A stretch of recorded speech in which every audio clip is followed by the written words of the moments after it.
Good morning. Welcome and thank you to everyone for joining us for the Michigan Online Visionary Educators event.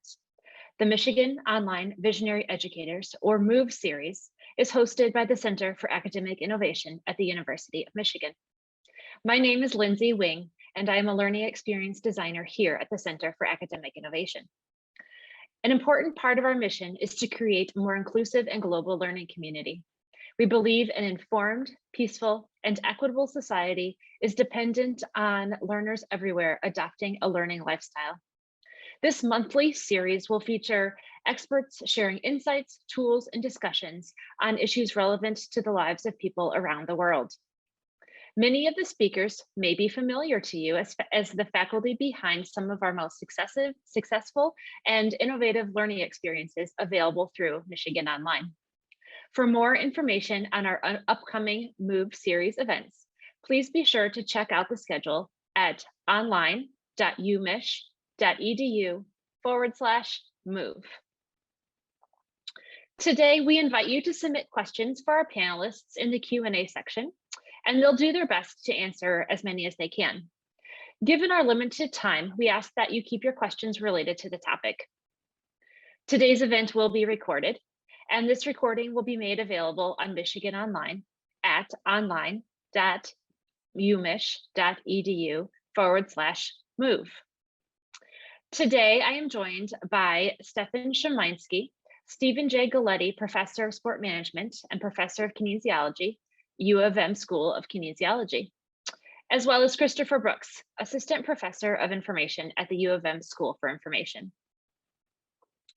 In this session, Stefan and Chris will discuss some ideas arising from the Sports Performance Analytics specialization, which they launched together earlier this year. Today's talk will have a particular focus on the wisdom of the crowd, discussing how this concept comes up in machine learning, the importance and opportunities of crowd-based signals, and the breadth of places where the wisdom of the crowd might be found relevant in the field. And with that, we'd like to thank you, Stefan and Chris, for joining us today, and I will turn it over to you.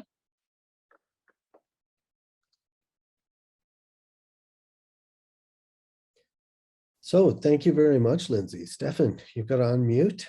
So we start with the basic error, fundamental error of the Zoom era. I'm sorry. Yes. So what I was trying to say was, hello, everybody. It's lovely to be with you. And it's great for Chris and I to have a chance to talk a little bit about some of the ideas which are rooted in our specialization on sports performance analytics and discuss those with you. So, and as Lindsay said, we want to talk a little bit about the wisdom of the crowd and how that might apply in the sports context. And so to begin with, let's just, most of you probably know this already, but the basic story of the wisdom of the crowd goes back to the statistician Francis Galton over a century ago, who went to a county fair where they had a competition to weigh a prize bull. And the competition was to guess the weight of the bull. And you paid sixpence to enter the competition, and Galton got hold of the entries, the guesses that people made, 800 of them, and worked out the average guess for the prize bull. So the bull weighed 1,198 pounds, and the average of the guesses was 1,197 pounds, just 1 pound out. And that spawned, really has spawned since, a literature of interest in this, and how the idea of the average opinion of individuals about some value could actually be very informative, even if those individuals themselves don't necessarily have enough information to make a particularly accurate guess. So somehow the averaging of this information is informative. So this idea has been talked about a lot in the last 20 years or so, and there's a big research field in this area. But there are a number of people have been thinking about it in sports, and actually some quite practical applications that we see. So there's a club currently playing in the English Premier League, Brentford Football Club, which has managed over the last 10 seasons or so to get itself promoted up the system from the 3rd level into the Premier League. And all the while that they've done this, they have been actually hiring players and then trading them in the market and they've been registering a profit as they've done so. And this is quite remarkable in soccer. It's quite remarkable to be able to move up the system whilst simultaneously trading in players and making a profit. It's really, it's almost unheard of.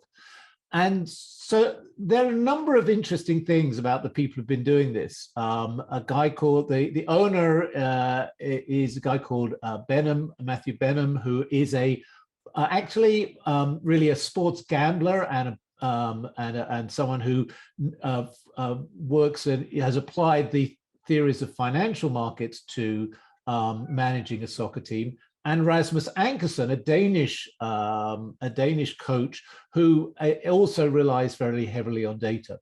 And one thing that they do in order to try and identify talent is to try and exploit the wisdom of the crowd. And they do this by, when they're looking at a player, the place they look for information is the fan forum of that club where the player plays. So their idea is that looking at what the fans of that particular club say about their player is going to be extremely informative. And they try to use this. So they think of this as being a sort of an application of the wisdom of the crowd, that those opinions are likely to carry a lot of weight. And that has been part of their strategy in hiring players in the market, and which is a strategy which has shown to be very, very successful. So in our specialization, what we apply this sort of idea using data from a website called Transfermarkt. Transfermarkt has been around for about over 15 years now. And what it does is it provides an estimate of the value of each player in every league. And they have a database. Their database now has something like 500,000 players on it. And these values are interesting because they are derived from fan forums as well. So the way Transfermarkt works is you join the website, you sign up as a member, and you sign up for the particular team that you support. And then you can access a forum where there's discussion about the players that are on the team, their qualities, the good and the bad. And then a moderator then helps them to arrive at a value, and Transfermarkt publishes these values. And one thing we do in the specialization is use these values that we've scraped off the web and then use them to estimate the outcome of games. And what we show is, and what you can work through in the specialization in Python is actually fitting a model or training the data to fit the Transfermarkt values to the outcome of each individual game, and then use that relationship, that estimated relationship, to forecast future games. And what we show in the specialization, we show you how to do this. We show that these forecasts are pretty much as reliable as the bookmakers' odds, which are really, in some sense, the benchmark. The bookmakers' odds, if you can match the bookmakers' odds, then you've really got a very good forecasting model. And I just wanted to share with you a table based on some research that I've been doing with some colleagues recently, Ed Wheatcroft and James Reed. And you can see on this chart here, what we've been doing is extending this to look at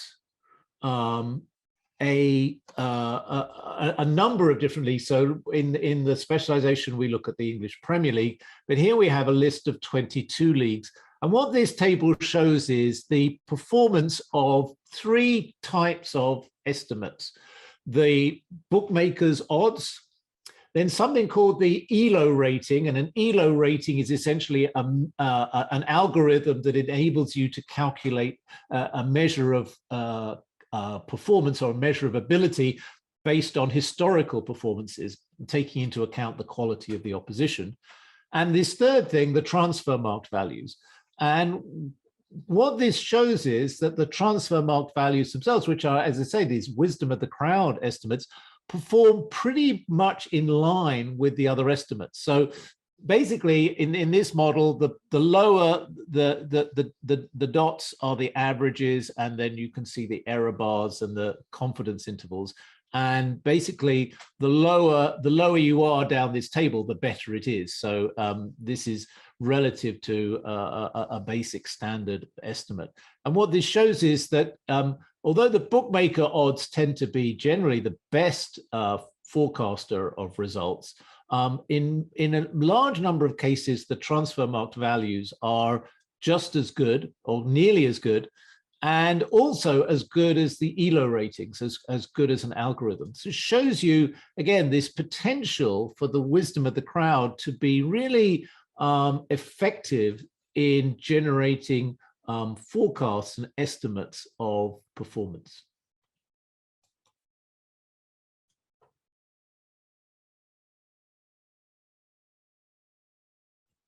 So I'll just jump in here. One of the things that I think is really interesting about the wisdom of the crowd is that you see it being used over and over again in different disciplines. So you see it being used in markets, you see it being used in various different games.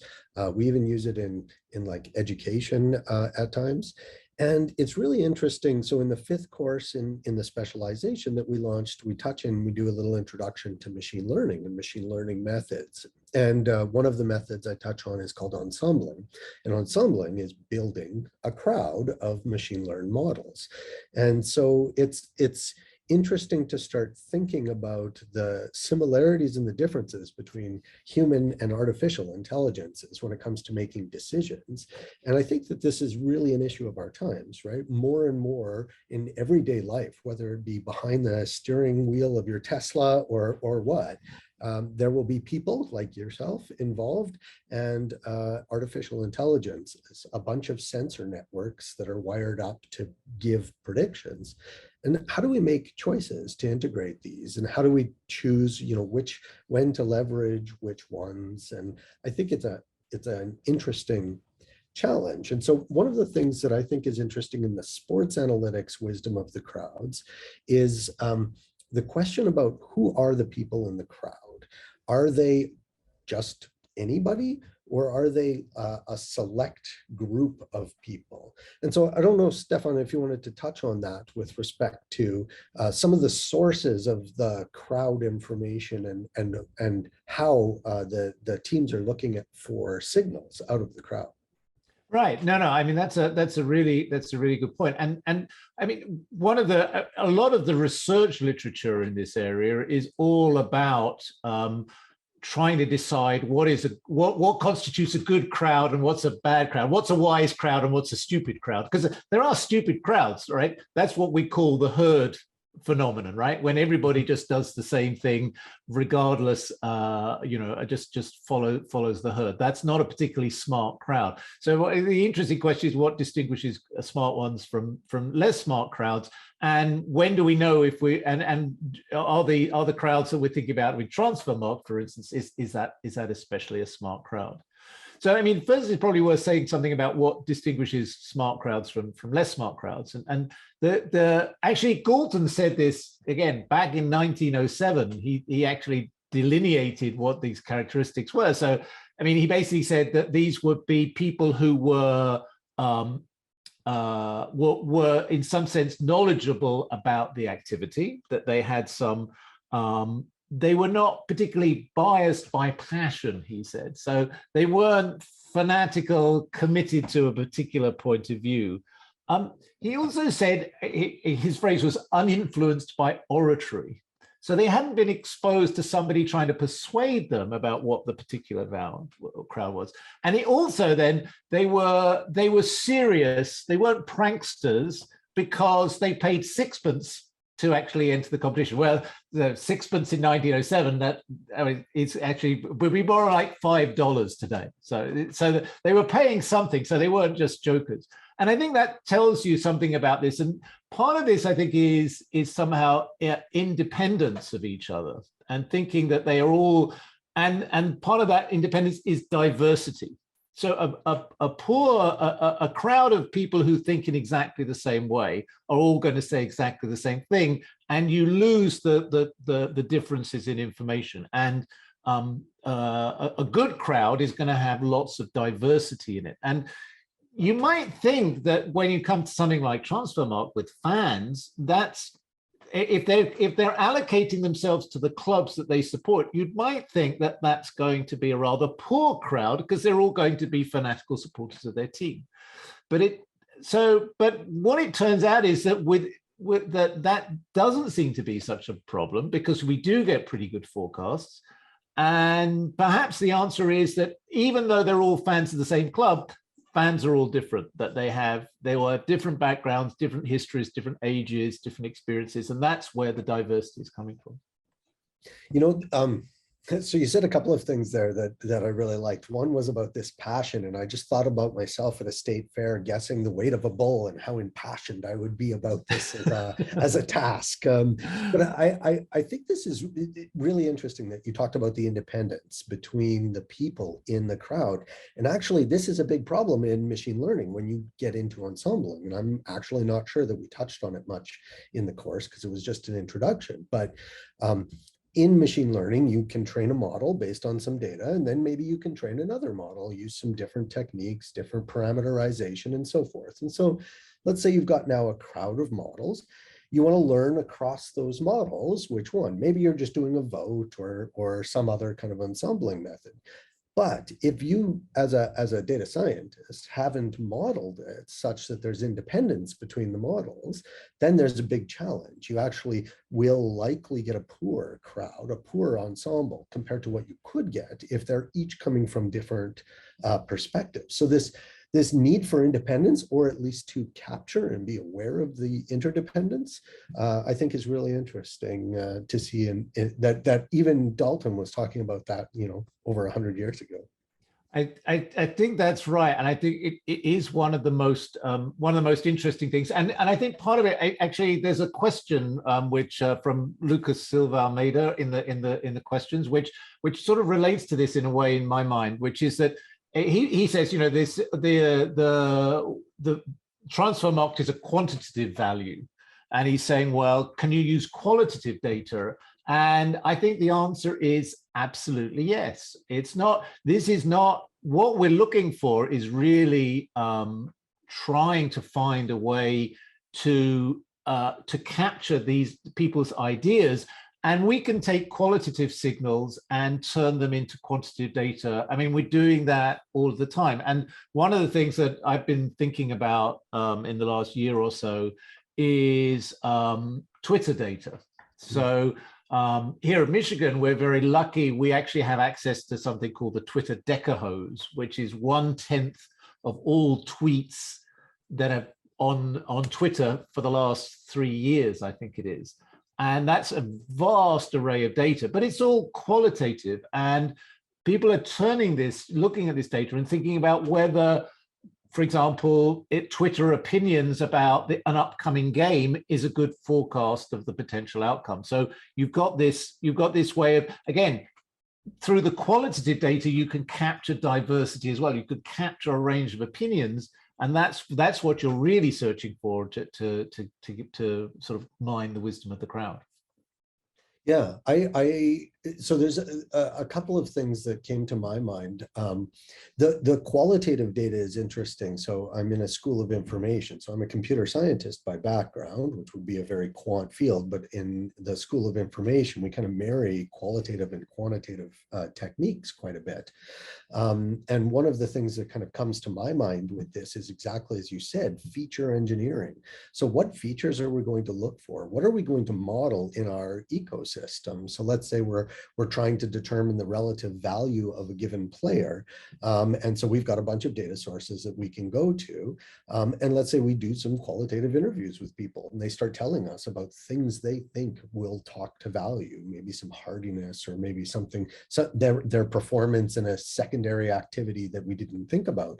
And so then how do we go out and do we grab that data, integrate that data into our analyses and see how it works, how well it works. And this is a place where I think that kind of some of the large scaled learning that we doing through these MOOCs is really interesting, because we have hundreds, thousands of people who have come through the sports analytics MOOC who are passionate about sports and want to learn about data science and want to apply these two together.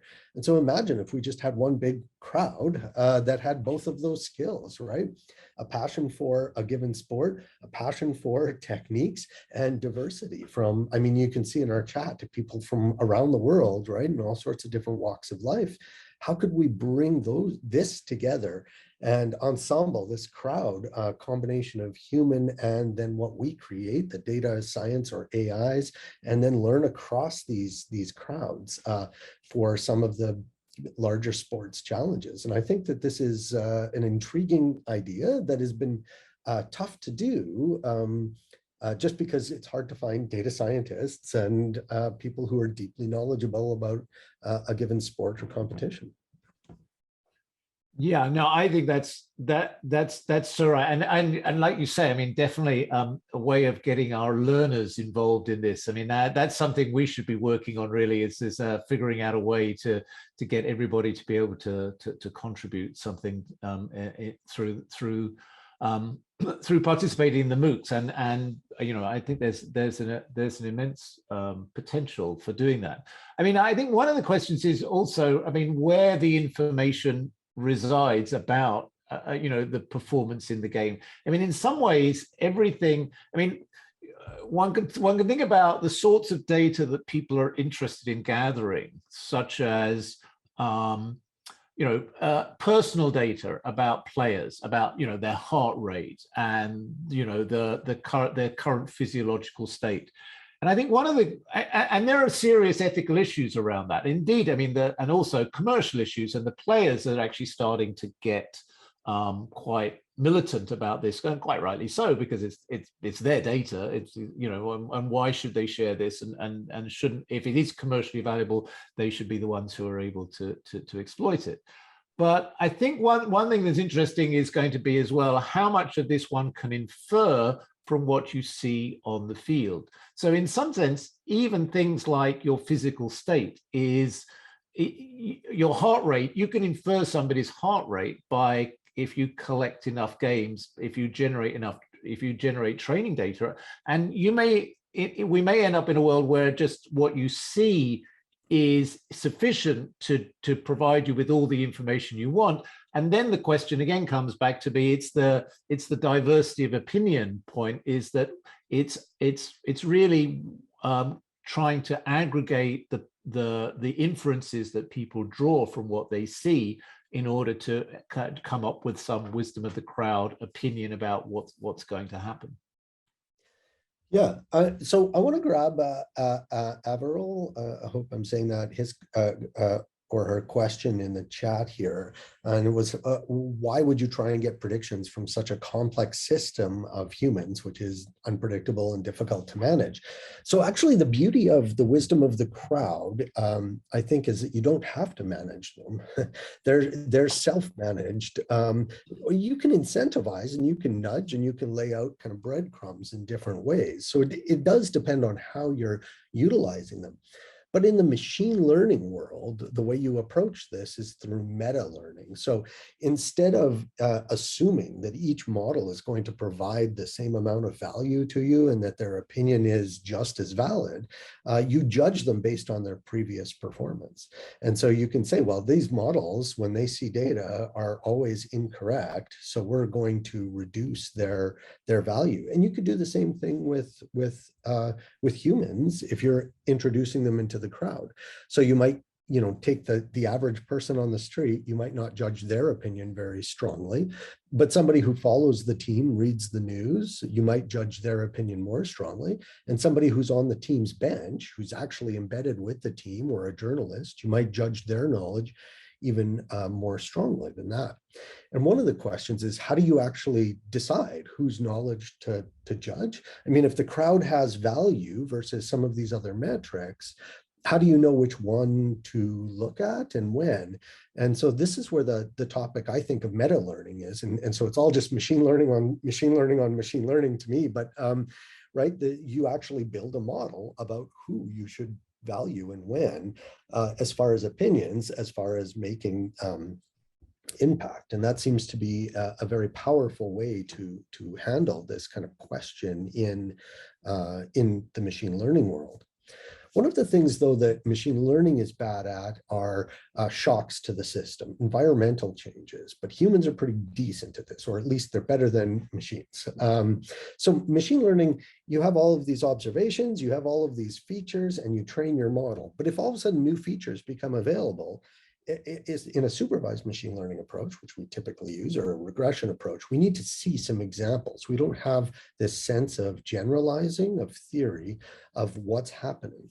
So COVID is a great example, right? COVID happens in the NHL. All of a sudden, they've changed so that all 4 quadrants are kept and only playing against one another. So the whole setup for determining who's going to get to the Stanley Cup and who's going to play for the Stanley Cup, all of those rules have changed.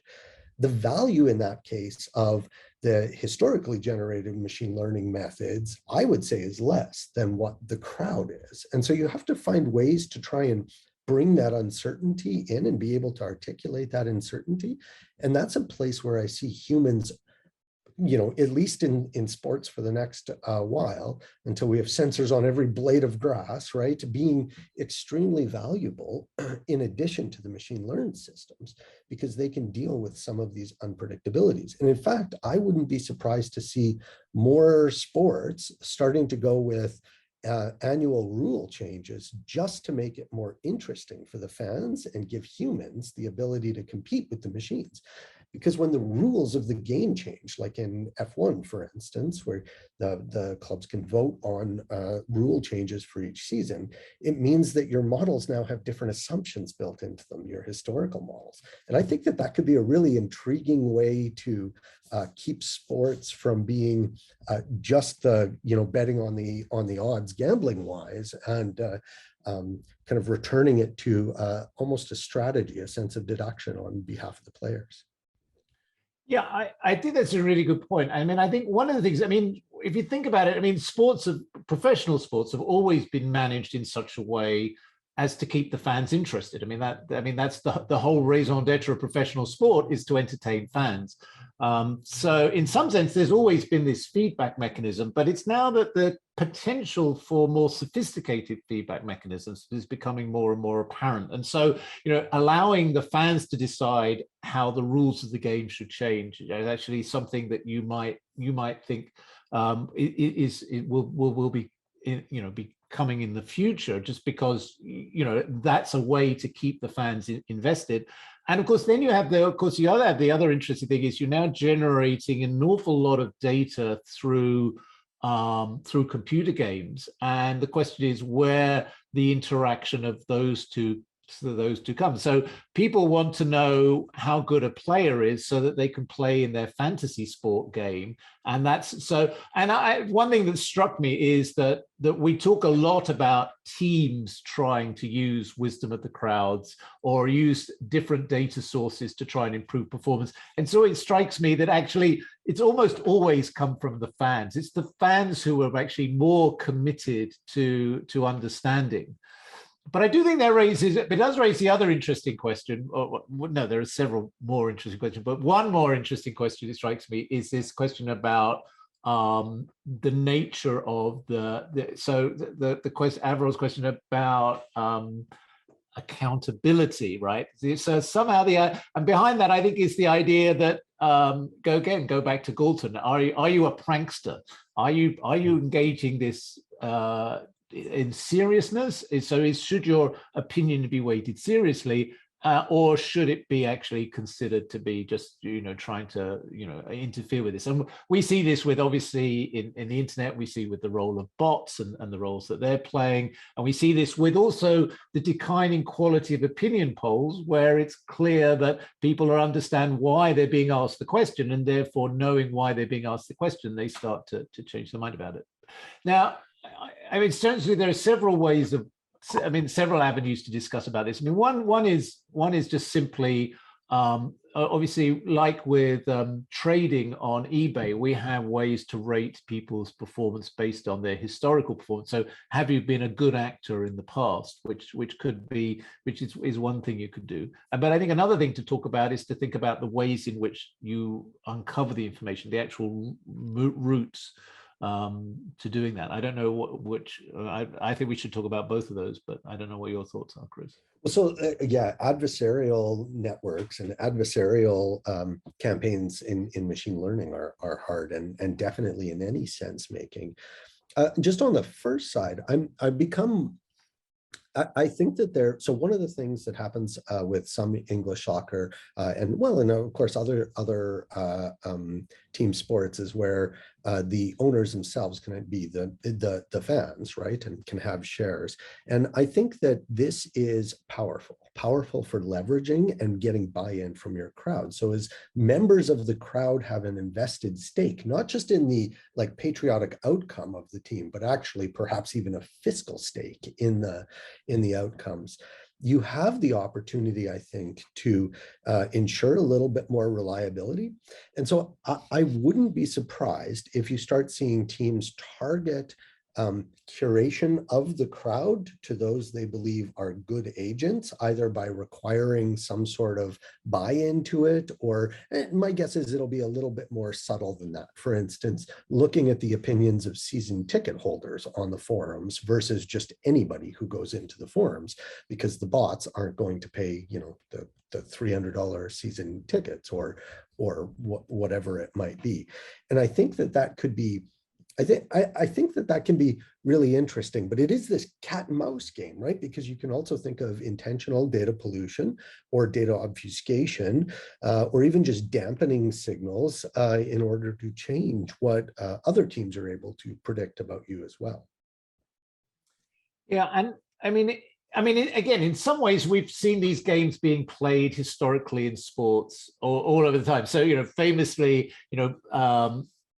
coaches will send out misinformation about, the fitness of a player in order to influence the other team's selection policy. So it's not as if these kind of misinformation stories have not been there in the past. It's just that we're now thinking them in a somewhat larger context, in the context of many actors. And one thing that large numbers will tend to do is will tend to undermine the capacity to engage in those strategies. So it actually helps in some ways if you've got a larger database to draw in, because you can start to identify anomalies. Not just like in gambling. You identify match fixing by looking at very large numbers of bets and looking for ones that just look like they stand out of the ordinary. So in some ways, there is a way to identify those things. And some of the techniques that we use in machine learning are even more pragmatic in that they'll take your giant data set and split it intentionally on a couple of different ways, and then train just on those splits so that they're representing different aspects, if you will, of the data. Maybe they're removing, I saw that there was a question here on Jack. Pardon me, Jack Coles, on sport talent selection and how there's a challenge with harnessing both the crowd and the data, because the data tends to, bias the crowd, that there's this interaction effect. But sometimes you might have, let's say, 3 different categories of features that you're pulling from, maybe the fan base, maybe the journalists, and maybe the wearable data that's on the players themselves. And instead of bringing this all together into one data set and trying to train a model that's correlating like pieces from the fan base with individual heart rates, you can train models on each one of those separately and then ensemble those models together. And the equivalent of this is that it's like a team, right? You've got your offensive coach, your defensive coach, and your special teams coach. And they're each able to tell you a lot about their area and give you an overview idea of where you need to like shore up or what decisions you need to make.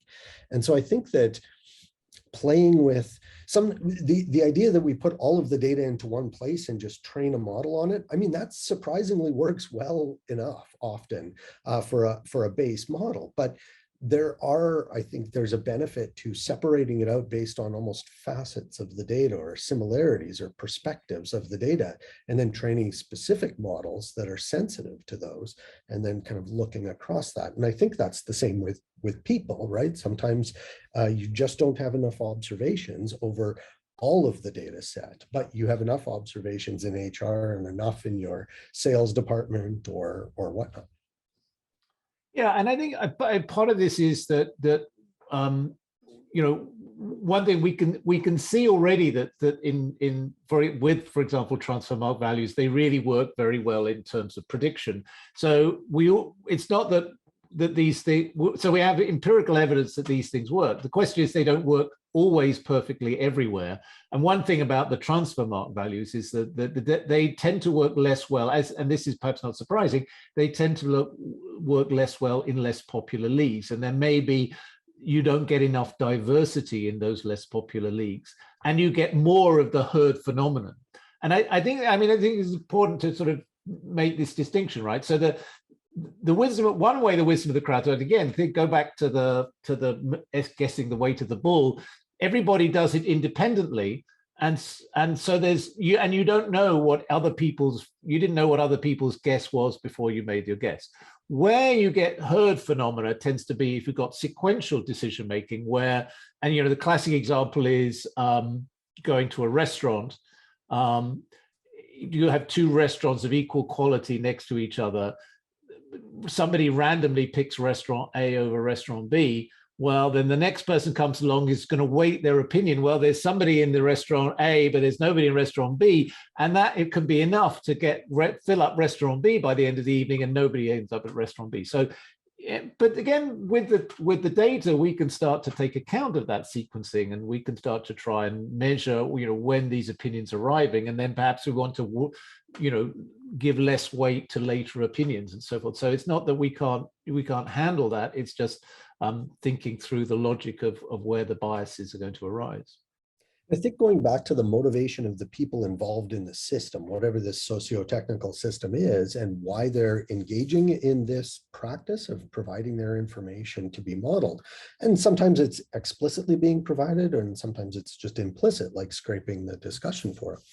But there can also be these competitive environments where people are providing information, let's say in a fantasy lineup, and they're actually competing with one another. So agreement there is actually detrimental, because if you all agree, then the odds on whatever you're betting for your fantasy league are thrown out. And so it makes it actually attractive to start disagreeing just so that you can kind of potentially win a certain pot. And so I'll talk, a little bit like The Price is Right. So for those who maybe aren't familiar with this show, you had three contestants, and one of the challenges is they had to guess the price of an item. And so this is like a little bit of wisdom of the crowd. And so they each throw out their guesses, but the sequencing actually is a strategic part, because you can't go over the price of the item, and you have to, whoever gets closest wins. And so there would sometimes be somebody who'd say, oh, that's $1,000, oh, that's $2,000, and then somebody would say $1, because they just figured the other two went over. They don't know by how much,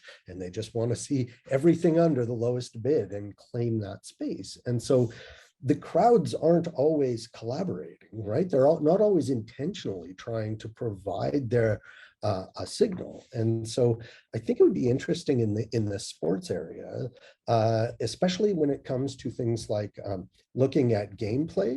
So you could imagine leading up to a particular match that players who play a FIFA game, for instance, might actually be playing those teams coming up to the match against one another. EA would have really interesting data about those outcomes and about how many people were choosing them and why they were choosing them. I wonder what this data says in correlation to the real world, given how tight some of these virtual worlds, this metaverse of EA, is linked to actual teams. Yeah, no, I think that's right. The potential for using these the game data like that, I think, is vast. And actually, I'm pretty sure it's already there's already quite a lot of work going on in trying to do that. They're trying to work out how to to value it. I mean, one thing that struck me actually, so somebody was telling me, I think last week, that EA Sport, FIFA have decided, FIFA's popular football game, FIFA has turned down the latest bid from EA Sports to reproduce the game, because I think FIFA are realizing just what a gold mine they're sitting on in this data with these games. And partly it's these reasons of selling services. And I know for a fact that FIFA wants to sell services to clubs.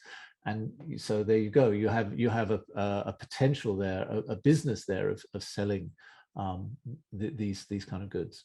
I think we should have a shot at Fernando's question, actually, which is I think, to me, as an economist, I'm always fascinated by this. Is it important to know the reasoning behind a forecast, or is it important that the forecast is it only important that the forecast is correct? Where do you stand on that? Oh, so I would say for much of my time as a computer scientist, I was very much in all I care about is how accurate is it. I want to nail the prediction. I don't care about why. It's a black box. I mean, I'm interested in the internals of the black box, but I don't need to know how the system that I'm modeling actually works. I just want to have an accurate prediction. And I think that that's okay. If you're only ever going to use whatever it is in exactly the same place.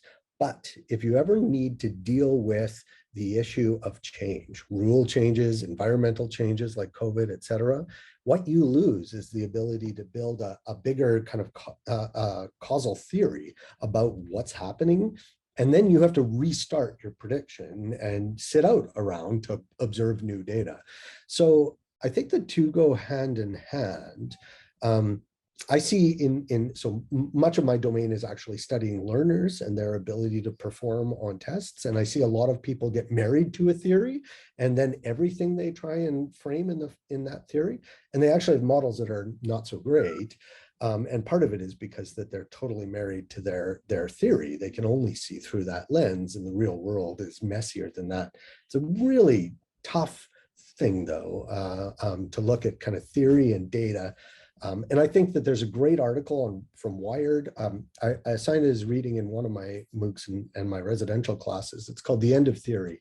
And I think it's even quite old, maybe 2010, maybe earlier, on how, big data is changing everything, so we don't need theory anymore. And it's interesting to read that, think about it, and then look back and realize it was written more than a decade ago.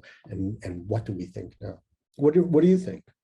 Yeah, no, I think it's a great question. And so I'm an economist, so I come at this from a very, very different background. So economists have always been primarily focused on causal links. And that's because we're interested precisely in what you said, which is policy. We're interested in the question, and we've always been in the question, what happens if you change this tax rate? What happens if you impose this tariff? What happens if you increase government spending? And so forecasting. The other thing is, because we're famously hopeless at forecasting. I mean, the last person you want to ask for a forecast is an economist, right? That's partly because that's obviously because the economic system is so incredibly complex, and there are so many moving parts, and it's so much so, and there's so much the actors in the economic system have the capacity to respond to new stimuli and change their behavior. So it's not like predicting the movement of atoms, which is controlled by some forces. The atoms don't get to choose we're going to behave differently now you've done this. But in economics, that does happen. So that there are real problems with forecasting in economics.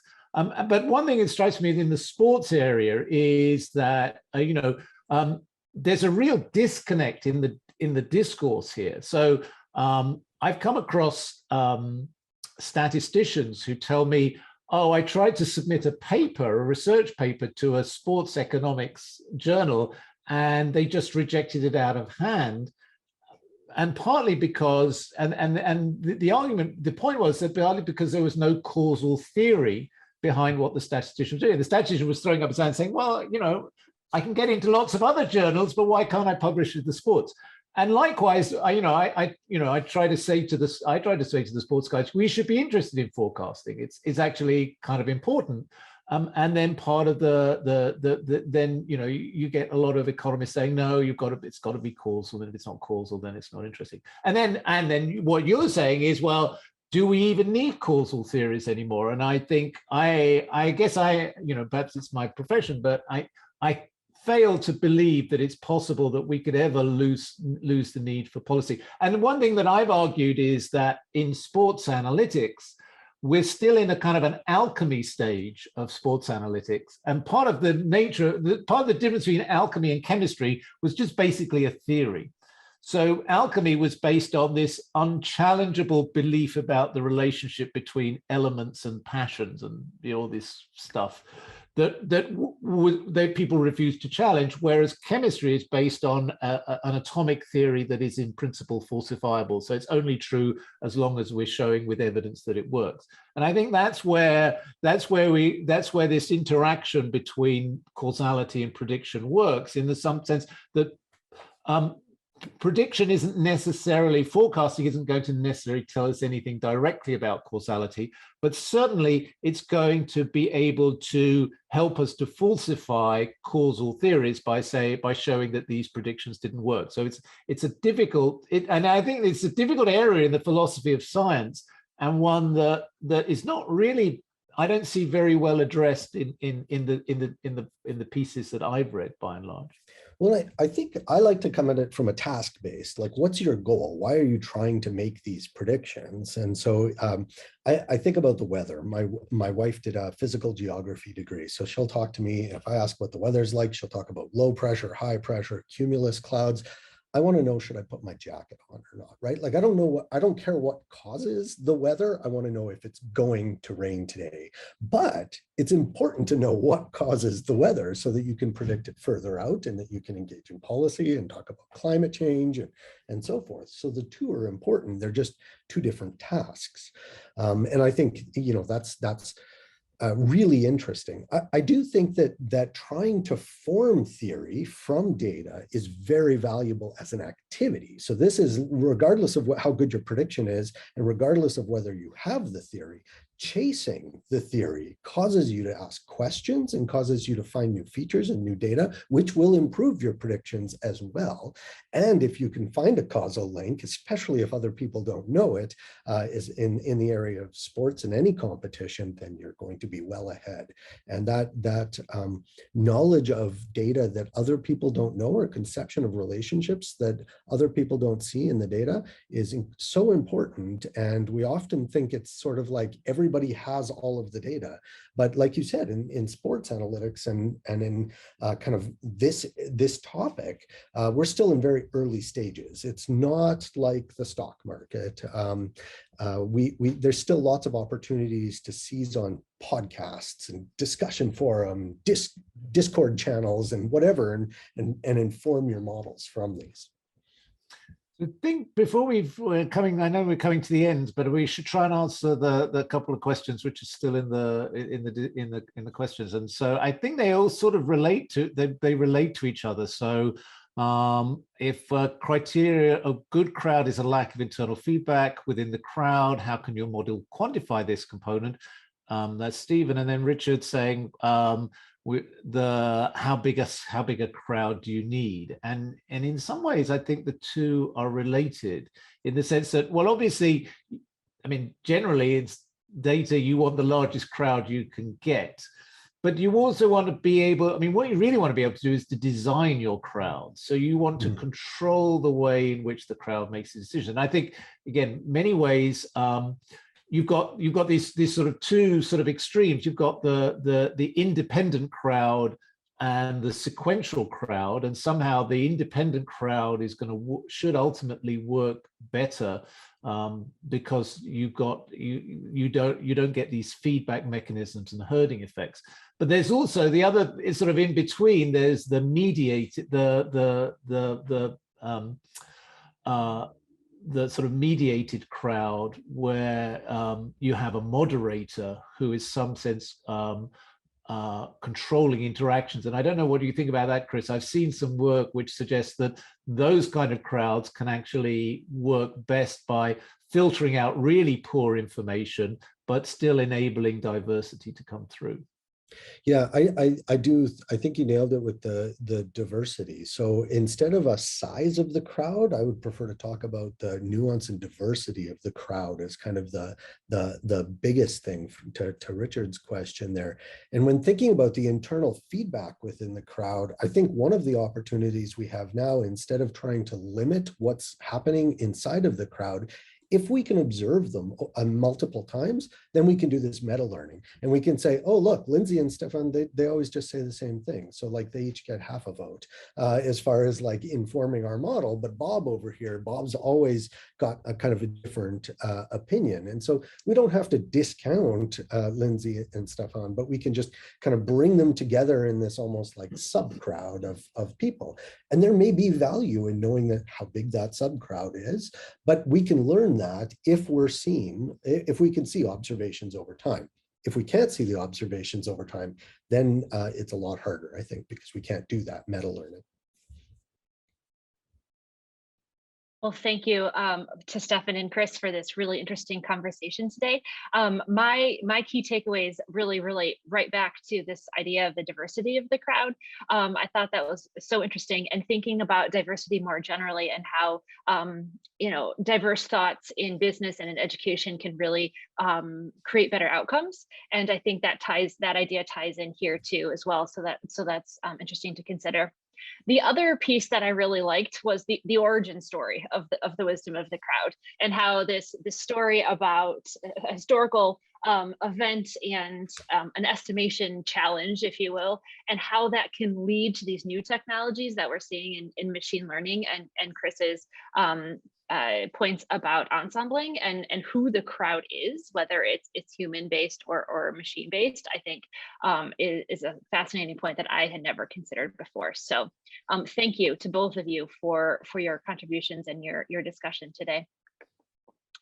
To our participants, thank you for following along and submitting your questions. We are thrilled so many of you joined us from all over the world. And you can check out the upcoming MOVE series dates, times, and guests at online.umich.edu/move. If this topic was of interest to you, I would encourage you to take part in some of the courses we have online, such as the Sports Performance Analytics specialization, and you will see both Stefan and Chris and other faculty members in that specialization. And we will be sharing out the slides used in today's session. And with that, we'd just like to give a very special thank you to Stefan and Chris, and to all of you for joining our MOVE event today.